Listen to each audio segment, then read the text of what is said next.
Então, deixa eu aproveitar para a gente trazer um calor aqui para essa nossa conversa. Eu queria ouvir o senhor a respeito da expectativa para esses atos de 7 de setembro, esses atos que têm despertado várias preocupações. A CPI da pandemia é um dos chamarizes, no caso ali, para falar contra a CPI da pandemia. Houve agora uma decisão da Procuradoria-Geral da República de denunciar Roberto Jefferson, que era ali, digamos, um dos mais eloquentes divulgadores desse tipo de manifestação contra o Congresso, contra o Supremo. Qual é o cenário que o senhor vê e o que é que o senhor espera para o 7 de setembro? Nós temos um ato no dia 7 de setembro, que é um ato que vamos dizer assim, legítimo, né? A população tem um direito resguardado dela de se manifestar. Espero que seja na paz, né? Com respeito. Acredito que não é nem com fuzil e nem com canetada do STF que a gente vai encontrar paz para o nosso país. Acho que a gente está precisando de diálogo, de pacificação, mas acredito que a liberdade de expressão, né, hoje está muito ameaçada no país com as últimas decisões que a gente tem visto, especialmente do Poder Judiciário, e isso é muito preocupante. Uma coisa são ameaças, essas têm que ser punidas, têm que ser rastreadas. Outra são pensamentos, né, divergentes, como você bem colocou aí, que é a livre opinião. E a gente percebe que existe hoje, Dani, uma caçada implacável a ideias conservadoras, né? Eu, particularmente, discordo de algumas ideias conservadoras, mas acredito que elas precisam estar aí, né? Isso é importante para a democracia. E essa palavra democracia, como a gente tem um poder que está sobre os outros poderes, não existe essa harmonia e a independência. Tem o poder judiciário que está sobre os outros poderes. Na minha forma de ver, eu acredito que, devido à omissão do Senado, que não delibera, não é de hoje, não é porque o presidente da República pediu, é uma questão de coerência. Desde o início dessa legislatura, se tinham procedimentos para se fazer, pelo menos deliberar o Senado Federal sobre impeachment de ministros, e isso não foi feito.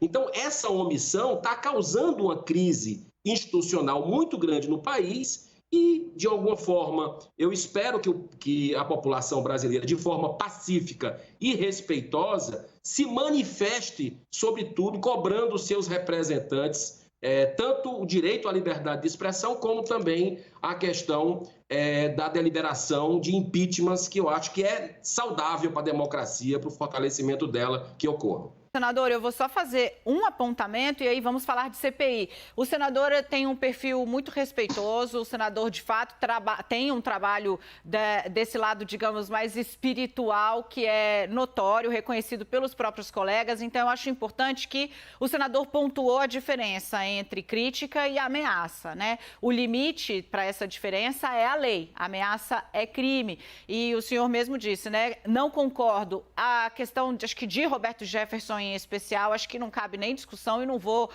pedir para o senhor avaliar o que é cristalino, está muito fora do escopo que o senhor mesmo exerce o seu direito à divergência. Senador, o senhor está satisfeito com os rumos que a CPI está terminando? O senhor vê aí a possibilidade desse relatório final produzido por Renan Calheiros contemplar, ao menos em parte, a iniciativa da qual o senhor participou de abrir a CPI da pandemia? Olha, Dani, eu queria muito dar uma resposta positiva para você, né? Uma resposta positiva para o povo brasileiro que espera um legado, que espera uma análise técnica dessa CPI. Mas, infelizmente, não foi assim até agora, né? Eu sou uma pessoa que tem esperança e muita fé de que a gente possa, nesses capítulos finais, tomar um novo rumo. Mas é difícil. Eu estava vendo a matéria da CNN agora há pouco os requerimentos que vão ser votados essa semana não incluíram novamente a questão dos bilhões de reais que foram para estados e municípios. E, Dani, onde a gente anda. É uma coisa assim que é impressionante, né? As pessoas que ainda acompanham a CPI, elas cobram. E aí? Vocês vão deixar por isso mesmo o consórcio do Nordeste, por exemplo? Porque ali tem uma materialidade muito clara, né? Assim, de rastreio da corrupção, de documentos que nós temos aqui. E, de uma certa forma, isso não foi sequer olhado, né? Então, estamos pedindo quebra de sigilo bancário do Carlos Gabas, o comparecimento da dona da empresa que recebeu os 48,7 milhões e não entregou os respiradores.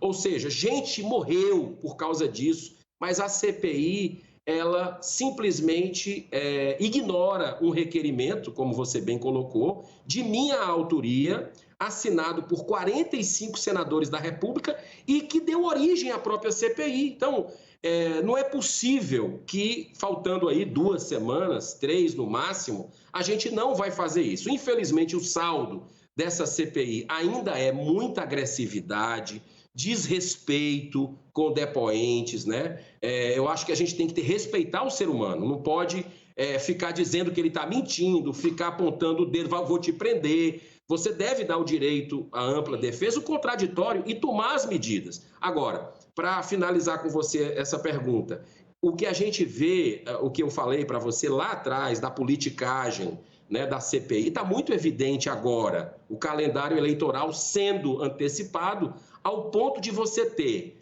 3 membros da CPI que já são presidenciáveis e candidatos a vice-presidente da República, né? Lançando candidaturas em plena CPI, membros da CPI. Isso é muito feio, isso faz tirar ainda mais o crédito que ainda tem a população nesse instrumento tão importante que é uma comissão parlamentar de inquérito.